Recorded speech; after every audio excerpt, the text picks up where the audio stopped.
আমরা মনে করছি যে যে পেনশন স্কিমটা চাপিয়ে দেওয়া হয়েছে প্রত্যয় এটি পুরোটাই অযৌক্তিক।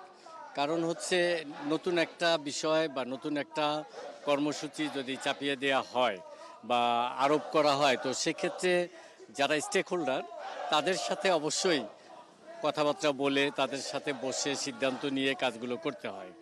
আর নতুন একটা স্কিম, বিদ্যমান স্কিমের জায়গায় নতুন একটা স্কিম যখনই চালু করার প্রশ্ন দেখা দেয়, তখন তার মেরিটগুলো আগে দেখতে হয় যে বর্তমানটার থেকে কোন কোন ক্ষেত্রে এই স্কিমটা অধিকতর সুফলভোগী হবে। তো আমরা দেখেছি কোনো ক্ষেত্রেই আমরা এর সুফল পাচ্ছি না। সবগুলো ক্ষেত্রেই আমরা দেখছি আমাদেরকে বিদ্যমান স্কেল থেকে এখানে অনেক সুযোগ সুবিধা কাটেল করা হয়েছে। তো তারা যে হিসাবটা দিয়ে দেখাচ্ছে বারবার যে 1,24,000 টাকা, 1,24,000 টাকা আজ থেকে আমরা 35 বছর, 38 বছর, 40 বছর চাকরি করি। তো আজ থেকে 40 বছর পর আজকে আমার বিদ্যমান স্কেলই যদি আরও 2-3টা স্কেল আমরা যদি পাই বা 5টা স্কেল পাই, তাহলে তো এখানে আমার পেনশন হয়ে যাবে 3 লাখ টাকার উপরে। তো সে আমাকে 1,24,000 টাকার কি হাতি ঘোড়া দেখাচ্ছে? এটা তো আসলে যৌক্তিক হতে পারে না। কারণ হচ্ছে তখন 1,24,000 টাকায় তো বাজারে খরচও হবে না। তো এই হিসাবগুলো তারা কেন দেখাচ্ছে, কিভাবে দেখাচ্ছে? এরপর আমরা এককালীন কিছু টাকা পাই, যেটা এখন বর্তমানে আমরা 80 লক্ষ সামথিং টাকা পাই। তো সেটা তো আজ থেকে 40 বছর পর সেটাও কয়েক কোটি টাকা হবে। আর এই 80 লক্ষ টাকা দিয়ে আমরা অনেক সীমিত পরিসরেই আমরা সেই টাকাটার যথেচ্ছ ব্যবহার করি। কারণ হচ্ছে একটা অ্যাপার্টমেন্ট কিনে আমরা 1,000-1,200 স্কোয়ার ফিটের যে এলাকায় পাওয়া যায় এই টাকার মধ্যে, সেটা দিয়ে আমরা অন্তত থাকার নিশ্চয়তাটা আমরা খুঁজি।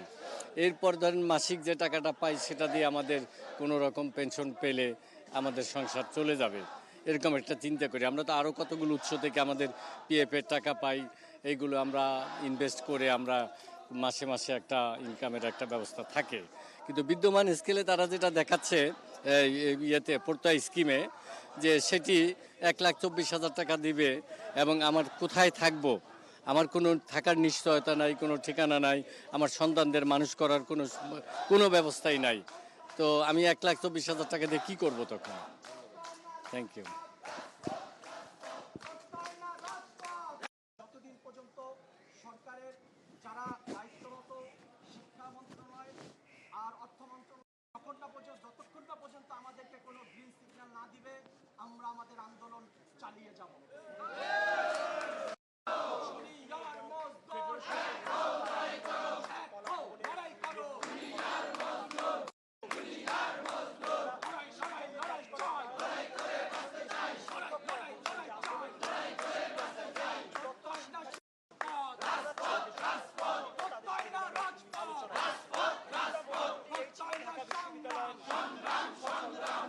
আমরা পূর্বে যে আমাদের পেনশন স্কিম ছিল সেইটা আমাদের বাতিল করে নতুন প্রত্যয় স্কিম দেওয়া হয়েছে, আমরা এটা মানি না। সেই জন্য আমাদের আন্দোলন। আমাদের আগে যে পেনশন পাইতাম আমরা, সেই অবস্থান নাই।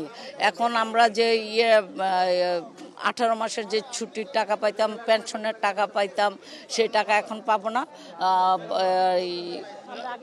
আগেরটাই চাই আমরা, পূর্বের নেই। আমাদের কর্মকর্তা কর্মচারীদের এই আন্দোলন চলবে। এটা হচ্ছে প্রত্যয় স্কিম, সরকার নতুন একটা স্কিম চালু করেছে, সেটা আমাদের উপরে চাপিয়ে দিয়েছে। আমরা আগে থেকেই আমাদের যে পেনশন স্কিম ছিল আমরা সেটাতেই বহাল থাকতে চাই। এই প্রত্যয় স্কিম আমরা মানি না। যতদিন পর্যন্ত সরকার এটা না মানবে ততদিন পর্যন্ত আমাদের আন্দোলন চলবে। আমরা কর্মে ফিরে যাব না। আমাদের বিদ্যমান যে পেনশন স্কিমটা চালু ছিল, যেটা থেকে আমরা সুযোগ সুবিধা পেতাম, বর্তমান প্রত্যয় স্কিমে আমাদের সেই সুযোগ সুবিধা থেকে বঞ্চিত করা হয়েছে। এই কারণে আমরা আসলে এই আন্দোলনে নেমেছি। তো আমরা আশাবাদী মাননীয় প্রধানমন্ত্রী দেশরত্ন শেখ হাসিনা উনি যদি সুদৃষ্টি দেন, আমরা অবশ্যই আমাদের সুষ্ঠু সমাধানটা পাব। আমরা আমাদের বিশ্ববিদ্যালয়ে দীর্ঘদিন যাবৎ কর্ম করে আসছি। আমাদের কর্মটা আমাদের কাছে বড়, কিন্তু যখন আমাদের পেটে টান লাগে, আমাদের যখন পিঠ দেয়ালে ঠেকে যায়, তখন তো আমাদের কিছুই করার থাকে না। আমরা এই পরিবেশটা চাই না। আমরা আমাদের এই আন্দোলনের কেন্দ্র পর্যায়ে আছে, তারা আমাদেরকে দিক নির্দেশনা দিচ্ছেন।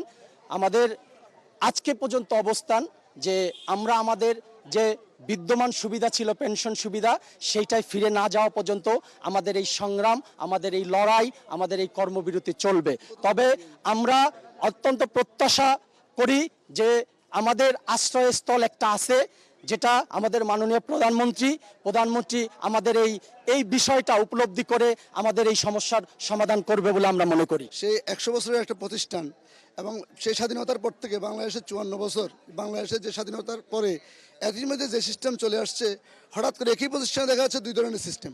এখন একই পরিবারে যদি বাবা তার সন্তানকে দুই ধরনের সিস্টেম করে দেয়, তাহলে তো যে কম পাবে সে কোনোদিনও মানবে না।